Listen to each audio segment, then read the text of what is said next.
मित्रों, अभी हाल ही में हमने भारत के लोकतांत्रिक इतिहास के सबसे दुर्दांत काले अध्याय आपातकाल के 50 वर्ष पूर्ण किए हैं।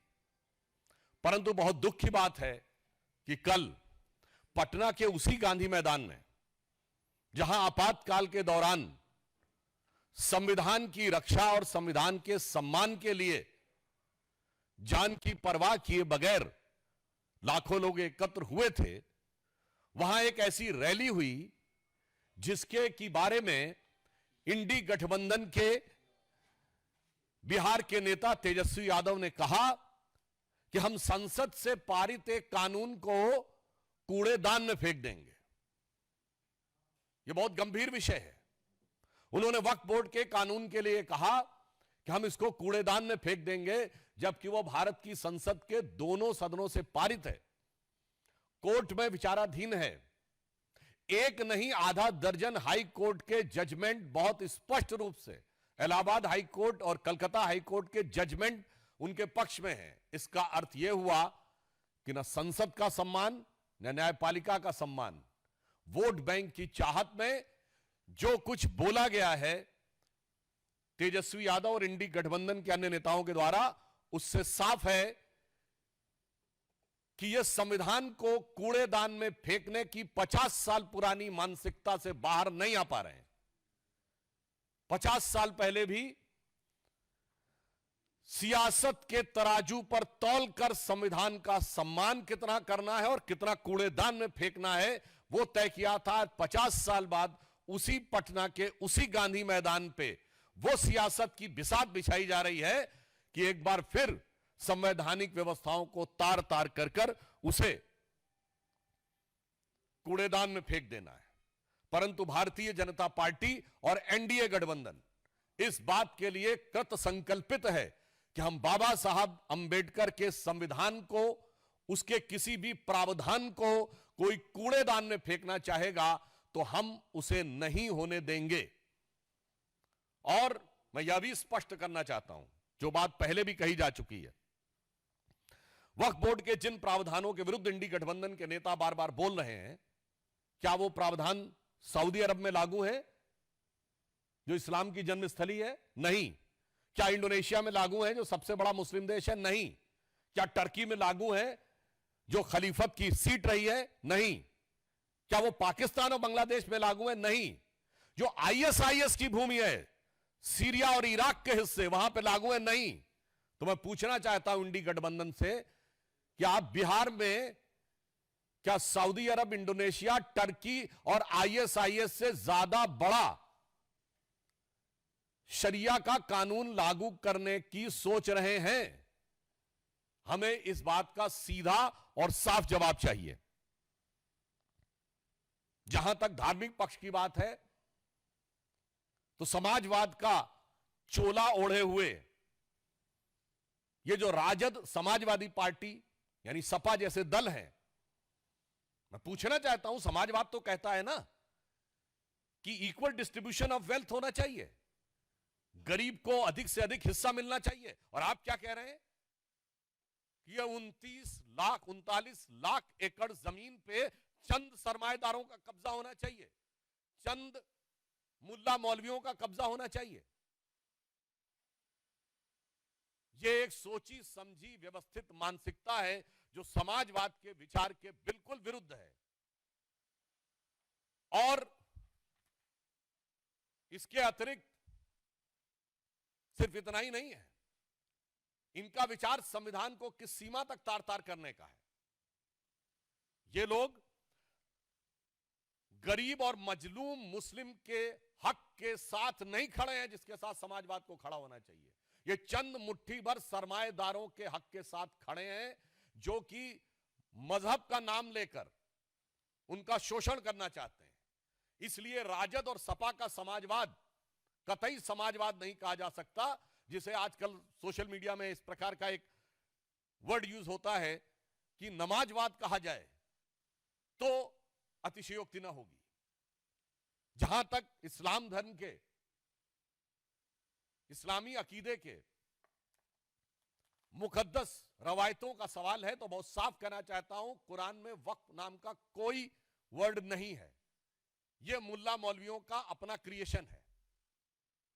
और कुरान में तो यह कहा गया है जितना हो सके खर्च करो, होल्ड मत करो। वक्फ का मतलब अरबी में होता होल्ड करना। इस्लामी अकीदे में तो कहा गया अनफिकूफी सबीउल्लाह, यानी जो है खर्च करो। परंतु आप क्या कहते हैं, जो है जोड़ लो और मुल्ला मौलवियों के कदमों में जाके अर्पित कर दो ताकि बदले में वोट की सियासत हो सके। मैं यह पुनः कहना चाहता हूं, जो बात मैं पहले भी कह चुका हूं, यह बाबा साहब के संविधान का मजाक उड़ाकर उसे मौलवी स्क्रिप्ट में बदलना चाहते हैं। यह मैं पूछना चाहता हूं, यह समाजवाद का चोला उड़े हुए इन लोगों से कि क्या राम मनोहर लोहिया जी का समाजवाद यही था? क्या जेपी का समाजवाद यह था? या कर्पूरी ठाकुर का समाजवाद यह था? भारत रत्न कर्पूरी ठाकुर जी से लेके जयप्रकाश नारायण और लोहिया जी का समाजवाद के साथ आज हम खड़े हैं, जो हम चाहते हैं हर गरीब और मजलूम को उसका हिस्सा मिलना चाहिए। मगर ये किसके साथ खड़े हैं? जो ट्रिपल तलाक के साथ खड़ा है, जो हलाला के साथ खड़ा है, जो मेहरम के साथ खड़ा है, जो हज सब्सिडी के साथ खड़ा है, जो सरतन से जुदा के साथ खड़ा है, जो आतंकियों को अपना भाई बहन बेटा हाफिज बनाने के साथ खड़ा है। इसलिए हम साफ कह सकते हैं कि हम समाजवाद के पक्ष में भाजपा और जदयू खड़ा है, और आज के ये राजद और समाजवादी पार्टी जैसे दल नमाजवाद के पक्ष में जाकर खड़े हो गए और नमाज जैसे मुकद्दस अकीदे का भी मजाक उड़ा रहे हैं, उसका भी केवल सियासत के लिए प्रयोग कर रहे हैं। और यह बात हम निराधार नहीं कह रहे हैं। इनकी सरकार आई जो आने वाली नहीं है, तो ये बाबा साहब अंबेडकर के संविधान को कूड़ेदान में फेंक के शरिया का विधान लागू कर देंगे। कोई कहेगा आप तो हाइपरबोलिक बात बोल रहे हैं, तो मैं सब प्रमाण बोल रहा हूं। भारत के इतिहास में एक ही बार 400 पार हुआ है, 1985 में, और तब सुप्रीम कोर्ट ने केवल एक शाहबानो केस की याद दिला रहा हूं, एक प्रावधान में केवल यह कहा कि एक तलाकशुदा महिला को 80 या 100 रुपए का मुआवजा लेने की जरूरत है। तो 400 पार की संसद वाली कांग्रेस, जो आज इंडी गठबंधन का नेतृत्व कर रही है और राहुल गांधी के स्वर्गीय पिताजी उसका नेतृत्व कर रहे थे, सुप्रीम कोर्ट के निर्णय को रौंद कर भारत की पार्लियामेंट ने शरिया को संविधान से ऊपर कर दिया। मैं चुनौती से पूछता हूं, दुनिया में कोई एक देश बताइए जो सेकुलर देश जहां शरिया संविधान से ऊपर हो। इसलिए अगर इनकी कभी भी सत्ता आती है, और आज देखिए ये सत्ता के बाहर है, तो भी शरिया के प्रावधानों को लागू करने की बात करते हैं। ना कोर्ट को मानने को तैयार, ना संसद को मानने को तैयार। इसलिए मैं पुनः कहता हूं कि जिन लोगों ने इस सीमा तक जाके किया, उसका समर्थन करने वाले लोग समाजवादी नहीं नमाजवादी कहलाएंगे। और यह बात मैं पुनः एक सब प्रमाण बोलता हूं, इसके माध्यम से ये पिछड़े दलित वंचित और शोषित वर्ग के आरक्षण को भी खा जाना चाहते हैं। यह अभी मैं सब प्रमाण बोल रहा हूं, क्योंकि जिस संस्थान को आप अल्पसंख्यक दर्जा दे देते हैं, SC ST OBC का रिजर्वेशन खत्म, अलीगढ़ मुस्लिम यूनिवर्सिटी SC ST OBC का रिजर्वेशन खत्म, Jamia Millia Islamia SC ST OBC का रिजर्वेशन खत्म, कश्मीर को धारा 370 से पहले के दौर में, यानी जब धारा 370 लागू थी, तो आपने कहा यह मुस्लिम मेजॉरिटी स्टेट है, SC ST OBC का रिजर्वेशन खत्म। और चूंकि अल्पसंख्यक संस्थाओं को में आरक्षण लागू नहीं होता है, तो पिछले दर्जे से अधिक संस्थाओं को अल्पसंख्यक का दर्जा देकर SC ST OBC के आरक्षण को नष्ट करने का षड्यंत्र देखिए। मैं आंकड़ा आपके सामने रखता हूं, 2011 में इन्होंने 1656 संस्थाओं को माइनॉरिटी दर्जा दिया, 2012 में 1671 संस्थाओं को माइनॉरिटी का दर्जा दिया, 2014 में आधे में तो हमारी सरकार आ गई थी, तब तक 1516 संस्थानों को माइनॉरिटी का दर्जा दे दिया। अरे माइनॉरिटी का दर्जा देना है तो जांच परख करके दीजिए ना, जैसे हमने दिया। हमारी सरकार आने के बाद 2020 में 12 संस्थाओं को, 2021 में 14 संस्थाओं को, 2022 में 86 संस्थाओं को दिया गया। ये पिछले दरवाजे से पिछड़ों का आरक्षण को पे सेंध लगाने का काम यही नमाजवादी लोग कर रहे हैं। तेलंगाना में कांग्रेस की सरकार है, उसने पिछड़ों के आरक्षण में अल्पसंख्यक मुस्लिम समाज को की एंट्री करवा दी है। कर्नाटक में अब उन्होंने मुस्लिम समाज को पिछड़ों में शामिल कर दिया है। बंगाल में तो स्थिति और भी विचित्र है। 179 जातियां ओबीसी में की गई, 118 उसमें से मुस्लिम है। ओबीसी कमीशन ने पूछा कि इतनी भारी संख्या में मुस्लिम कैसे आ गए इसमें, तो जानते हैं क्या जवाब दिया गया? कि ये कन्वर्ट होने से पहले जब हिंदू थे तो ये ओबीसी थे, इसलिए इनको ओबीसी मान लिया जाए। तो ओबीसी ने कमीशन ने पूछा कि फिर इतने कन्वर्ट कैसे हो गए, तो जवाब नहीं। और तो और आपको आश्चर्य होगा कि वो कह रहे हैं कन्वर्ट होने से पहले वो लोग हिंदू थे, तो हिंदू समाज की जातियों से ज्यादा मुस्लिम समाज में जातियां हैं बंगाल की सरकार के मुताबिक, जो ओबीसी कमीशन को उन्होंने रिपोर्ट दी है।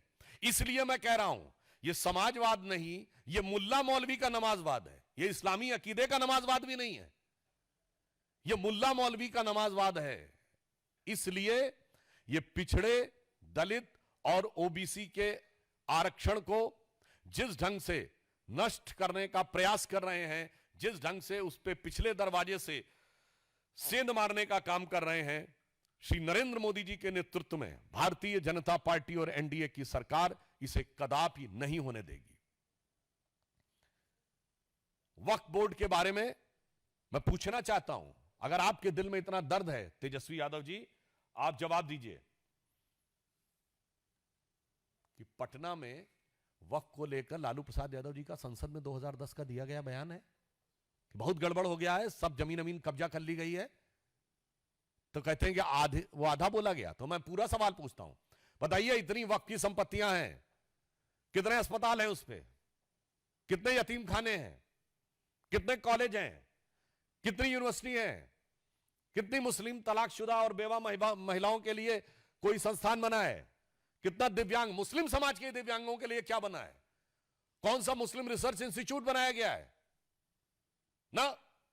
यह है समाजवाद का लबादा ओढ़ो और सत्ता के ठेकेदारों के हाथ में सारी की सारी संपत्ति को इकट्ठा कर दो। इसलिए आज वेदना के साथ, उदाहरण के लिए गोविंदपुर ग्राम में बिहार में, जहां 95% हिंदू रहते हैं, वक्फ बोर्ड का दावा है। और यहां सिर्फ हिंदू मुसलमान की बात नहीं है, मुनम्बम में केरल में क्रिश्चियन समाज के 400 घरों के ऊपर वक्फ बोर्ड का दावा, यमुनानगर में गुरुद्वारे के ऊपर दावा। इनको माइनॉरिटी से भी मतलब नहीं है। इन समाजवादियों को पहले तौलना है सियासत के तराजू पे कि कौन सी माइनॉरिटी, कांग्रेस को तौलना है सियासत के तराजू पे कि कौन सी माइनॉरिटी का वोट बैंक हल्का नजर आ रहा है और किसका भारी नजर आ रहा है। तब मुल्ला मौलवियों के आगे नतमस्तक होके समाजवाद को मुल्ला मौलवियों के आगे नतमस्तक होने वाले नमाजवाद में कन्वर्ट कर देना है। तो जो कुछ इंडी गठबंधन कर रहा है, हम उनके इन सपनों को कतई साकार नहीं होने देंगे। देश की जमीन देश की जनता की रहेगी, किसी मुल्ला मौलवी की नहीं रहेगी। देश का संविधान बाबा साहब के विधान से चलेगा, शरिया के फरमान से नहीं चलेगा।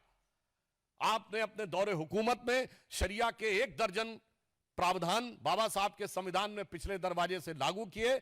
आप इस संविधान को शरिया स्क्रिप्ट बनाना चाहते हैं, हम नहीं होने देंगे। और अंत में मैं कहना चाहूंगा, अपराधीकरण की प्रतीक राजद, भ्रष्टाचार की प्रतीक कांग्रेस, दोनों मिलकर, और दोनों के युवा नेता, एक अधेड़ उम्र का युवा नेता, एक देखिए कितना शिक्षित युवा नेता जिसको क्या कुछ पता है, और ये कह रहे हैं कि भगवान बुद्ध की धरती, नालंदा की धरती का कायाकल्प ये करेंगे। पहले तो मैं इनसे कहना चाहूंगा, वक्त पे कुछ जानकारी लेनी है तो आरिफ मोहम्मद खान साहब राज्यपाल हैं, जाके थोड़ा पढ़िए समझिए तो आपको समझ में आएगा कि इस्लामी अकीदे में, इस्लामी इल्म में वक्फ का क्या महत्व है। मगर क्या बताएं, पढ़ने के लिए भी, सुनने के लिए भी, समझने के लिए बुद्धि होनी चाहिए। तो इसलिए इनसे कहना चाहूंगा, समाजवाद के बारे में एक बड़े प्रख्यात समाजवादी कवि हुए हैं अदम गोंडवी, उन्होंने समाजवादी विचारधारा में आए हुए विकार पे दुखी होकर एक कविता लिखी थी, वो मैं आज आपके सामने अर्पित करना चाहता हूं। ये राजद, सपा और इंडी गठबंधन के नेताओं के लिए। और राम राज्य की अवधारणा जो गांधी जी ने दी थी, उसका क्या हाल किया कांग्रेस के नेताओं के लिए। तो अदम गोंडवी जी, ये उनका वाक्य है, मेरा नहीं, ये समाजवादी कवि थे, उन्होंने लिखा था, काजू भुना है प्लेट में विस्की गिलास में, उतरा है राम राज्यों विधायक निवास में। काजू भुना है प्लेट में विस्की गिलास में, उतरा है राम राज्यों विधायक निवास में। और आगे उनके शब्द हैं, पक्के समाजवादी हैं तस्कर हो या डकैत। ये मेरे शब्द नहीं है, ये आदम गोंडवी जी के शब्द हैं। पक्के समाजवादी हैं तस्कर हो या डकैत, कितना असर है खादी के उजले लिबास में। मगर आज जो बिहार में हुआ है, उसको देखकर मेरे मन में भाव आता, तो मैं एक पंक्ति इसके आगे अपने मन से इसको समर्पित करते हुए कहना चाहूंगा कि पक्के नमाजवादी हैं राजद हो या कांग्रेस, पक्के नमाजवादी हैं राजद हो या कांग्रेस, कितनी तड़प है कठमुल्ला वोटों की प्यास में। तो इसलिए मैं बहुत पीड़ा के साथ और मैं बिहार की प्रबुद्ध जनता का आह्वान करता हूं कि उसके सामने दो रास्ते हैं, राष्ट्रवाद और समाजवाद। अवास्तविक समाजवाद के रास्ते पर चलती हुई भाजपा और जदयू, और कठमुल्लापन वाले नमाजवाद के रास्ते पर चलती हुई इंडी गठबंधन, जो सरकार में आने पर पिछले दरवाजे से शरिया लागू करने के लिए कोशिश करेगी, और एक तरफ हमारी सरकार जो बाबा साहब के संविधान की रक्षा करने के लिए कृत संकल्पित रहेगी। धन्यवाद। अब हम सवाल लेंगे। एक मोहित, thank you.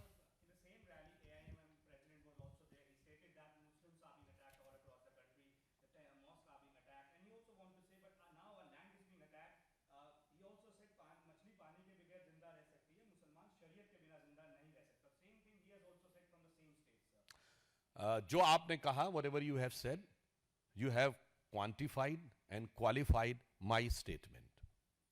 None of the India Alliance leader has audacity, or rather than dare to respond to this sentence कि मुस्लिम शरिया के बगैर नहीं रह सकता, rather than they endorse the statement. And in this context, I would like to remind one instance which has came to my mind. In May 2013, when Congress-led UDF was in Kerala, the Mallapuram District Council has passed a resolution that since this district has become a Muslim majority district, so the marriage age of girls should be lowered down to 16 for every community, not for Muslims, because Muslims they are already having till 9 years of age. And you know, the Congress government of Kerala has approved it. Then after too much of voice has been raised against it, then in June 2013, they pulled it back. So, I would like to say that whatever is being said is a true face of India Alliance, which is being covered by the mask of Samvidhan Bachao. The real face is Sharia law.